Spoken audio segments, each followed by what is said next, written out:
All right, welcome to week 6 in module 11. The subject of this module is Congress, which is one of the constitutional branches of government whose authority comes from Article 1 of the U.S. Constitution. In this presentation, I'm going to discuss the origins of legislative politics in democratic governance and the structure and powers of Congress. First things first, why do we believe that representative government is democratic? The idea of a Congress, which is an Old English word for gathering, originally meant an encounter between adversaries.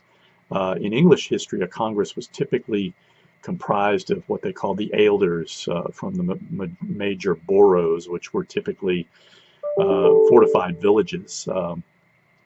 In the high medieval period, legislatures were effectively tools of the monarchs, and they used them to confer with the wealthiest and most powerful members of society, who were typically the nobility. In that period, in the feudal era, nobility basically meant these were military people.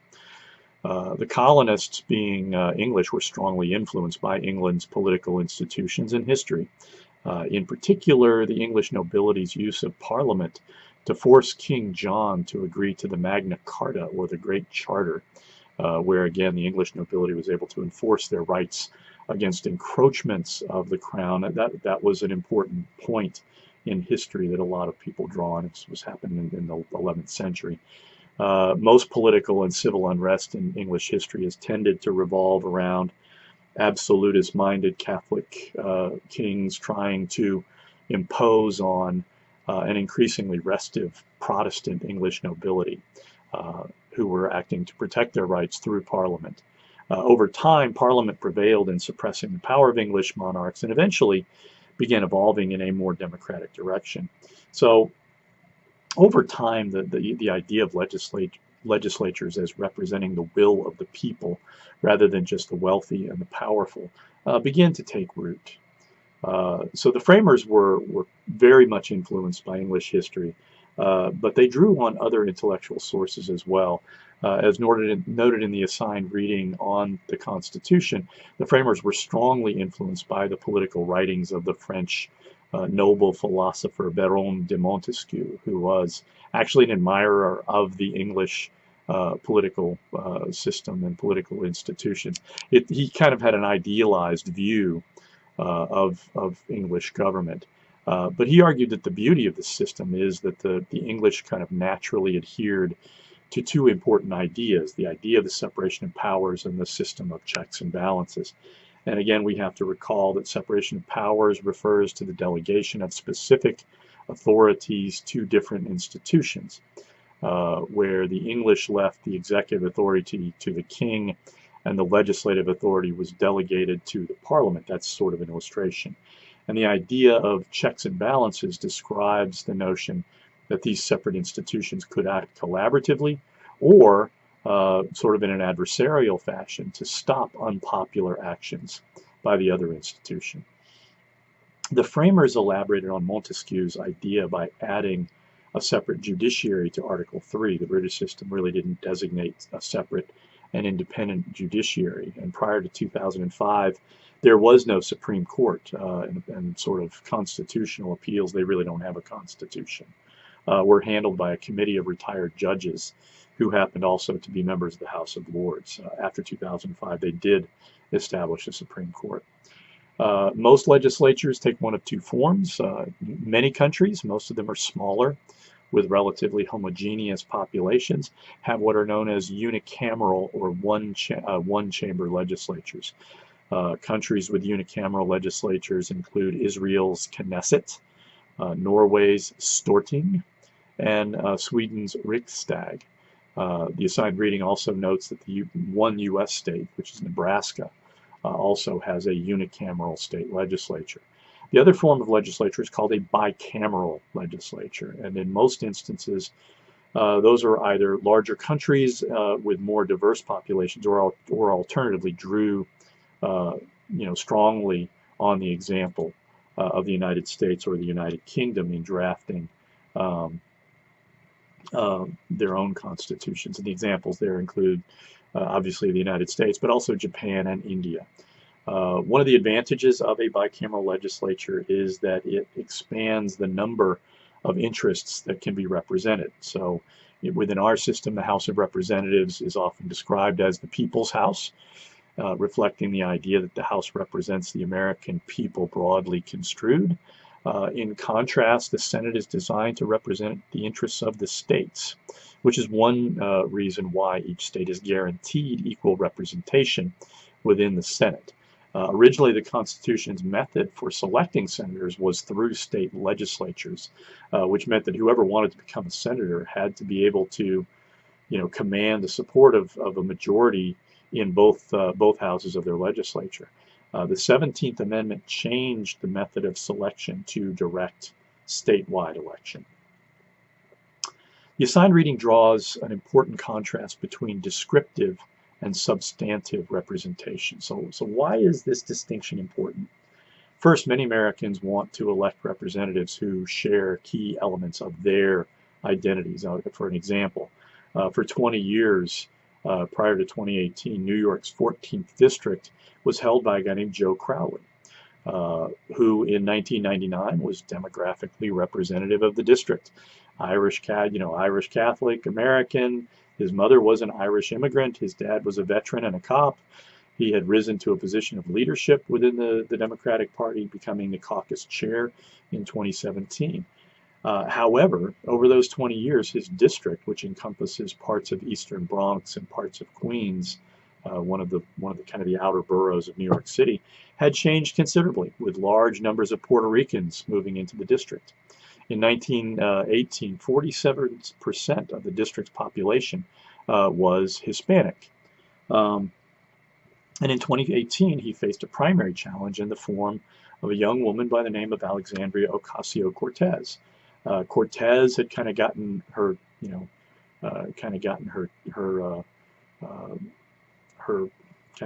she'd gotten interested in politics and worked on Bernie Sanders' 2016 presidential campaign, and began forming connections in that period with New York 14's voters. She was a Spanish speaker. She was able to connect with the district's Hispanic voters in a way that Crowley simply could not. And Crowley had spent a lot more money, but ultimately he tried to simply ignore Ocasio-Cortez until it was simply too late. By the time he recognized the threat AOC posed, he couldn't turn the tide, and Ocasio-Cortez won 57% of the primary vote in a district, again, that Crowley had won repeatedly. So he'd won it 7 times before that.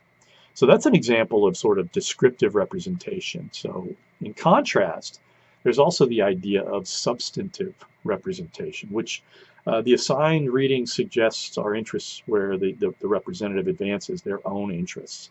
My understanding of substantive representation is a little bit more nuanced and involves the question of what is required to be an effective representative of diverse interests. Many districts in the United States have lots and lots of very different people living in them. So a couple of questions can get to this point. So can a wealthy white man effectively represent the interests of the poor or women or black constituents? The answer may be yes or no. It depends on the representative, and it depends on their constituency. As a senator, Ted Kennedy was an incredibly effective representative of the interests of women, minorities, and the poor. Whatever else you may have thought about Kennedy, he passed a lot of laws that materially helped those groups. So it gets more complicated when polarization begins separating groups into warring camps, and ethnic divisions tend to intensify the animosities among ethnic groups. Then the prospect of a white man representing a majority black district becomes a lot more difficult, and the reverse is also true. So what are some barriers to effective representation? The assigned reading makes mention of the incumbency advantage, which refers to the recognition that people holding office tend to enjoy electoral advantages in seeking re-election. First, they've already won the office, so they know what they have to do to win again. Second, incumbents generally enjoy far greater access to campaign donations, and most incumbents have more money to spend than their challengers. There are 3 typical circumstances under which an incumbent may lose: getting up getting caught up in a scandal, or they could lose a significant chunk of their previous supporters through redistricting. Finally, there's the idea of coattails, where a charismatic presidential candidate successfully appeals to the electorate for his or her party's candidates in congressional elections.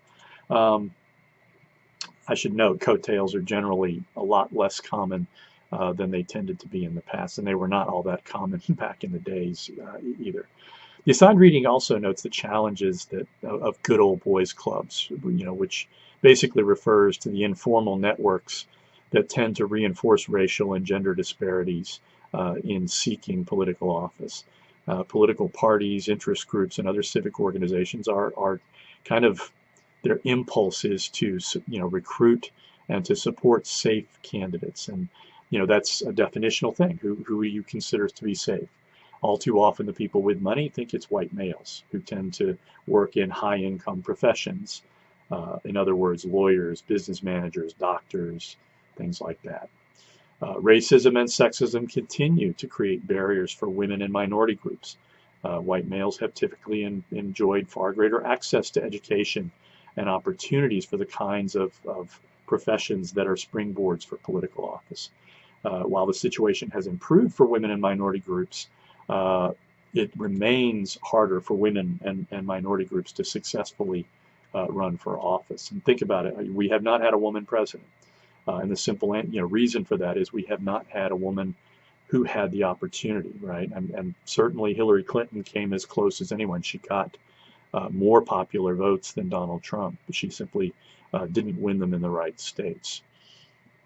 The last obstacle the assigned reading notes is as a challenge for effective representation is gerrymandering, which refers to, again, the district drawing of district boundaries in such a way as to confer an advantage on one party at the expense of the other party.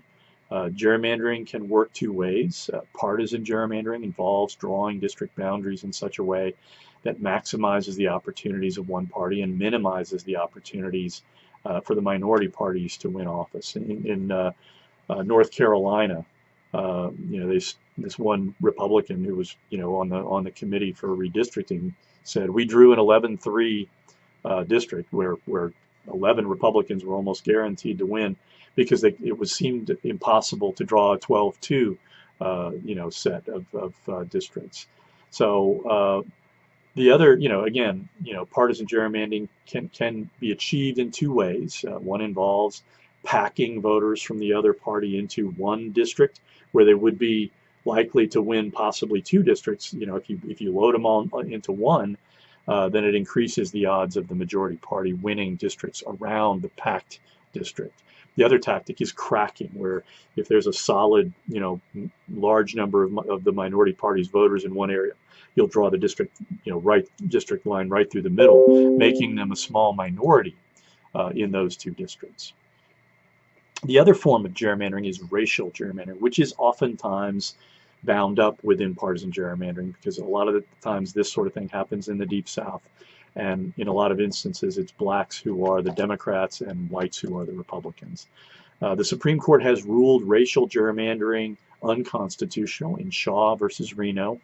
However, the Supreme Court has subsequently, over time, kind of pulled away from playing a role in adjudicating, gerrymandering issues. And in 2019, in Rucho versus Common Cause, they basically said that partisan gerrymandering may be contrary to democratic principles, but nevertheless, the courts have no role in ensuring that the redistricting process is equitable. The assigned reading addresses the Constitution's framers' fears of tyranny of the majority, where a raw majority acts selfishly in a way that harms a minority of Americans. For the framers, the biggest threat posed by tyranny of the majority would come from, basically what they considered to be low-income, basically people that were not very well-to-do, what I would characterize as vengeful populists who would use their numbers to attack the wealthy. So the framers wanted to avoid situations where one faction was so large as to become an overbearing majority. What protections were put in place in Congress to prevent this idea of tyranny of the majority. First, the Constitution mandates that both the House and the Senate must pass identical versions of legislation, and that gives each body a check on the other house of Congress. Second, members of the House of Representatives and Senate serve different terms in office. House members have to stand for re-election every 2 years, while members of the Senate are elected to 6-year terms. Additionally, Senate elections are staggered so that only 1/3 of the Senate incumbents are up for re-election every 2 years. Longer terms in office and staggered terms mean that the composition of the Senate can rarely be transformed in one election cycle. So overall, the qualifications for office differ between the House and the Senate as well. To become a member of the House, you have to be at least 25, a citizen of the U.S. for 7 years, and a resident of the state in which you are running for office. To serve in the Senate, you have to be at least 30, a citizen of the United States for 9 years, and again, a resident of the state. Additionally, the House of Representatives was originally supposed to have 1 representative per 30,000 inhabitants. That became unworkable over the course of the 19th and into the 20th century, and in 1929, Congress passed the Permanent Apportionment Act, which froze the membership in the House at 435 voting members. There are also 3 non-voting members. Every 10 years, a census of the nation's population is conducted, which is intended in part to determine how many House seats a state will have, because states will gain or lose population relative to other states, and that means that every 10 years the number of seats is reshuffled, and that means that states may gain seats, they may lose seats, or keep the same number of seats. Following reapportionment, each state then has to engage in what is known as a redistricting process. Because each state government is controlled by typically one party or the other, the incentives both parties have to engage in gerrymandering is heightened. As I noted a little while ago, both parties have sought to create as many safe seats that their candidates have the greater likelihood of winning as possible. And that means that oftentimes there are as few as 30 to 40 legitimately competitive seats in the House of Representatives. I'll close by briefly mentioning how the Senate works. First, each state is guaranteed 2 seats in the Senate, which is clearly undemocratic. Again, you're giving basically Wyoming, a population with a little over 500,000, equal population, equal representation in the Senate with California, whose population is closing in on 40 million. There are currently 100 senators in the Senate. And as I noted earlier, only 1/3 of the Senate is up for re-election every 2 years. Class 1 and Class 2 senators have 33 senators each, and Class 3 senators have 34. It's the Class 3 senators that are up in the current midterm cycle. So I'm going to close here. Obviously, there's a lot more material in this reading, how a bill becomes a law, how committees work, how the Senate Senate members can filibuster a bill. There's a lot of stuff in here to talk about. So remember, if you have any questions about the material that I haven't gone over, please feel free to ask me a question in the weekly discussion. I'll see you next time.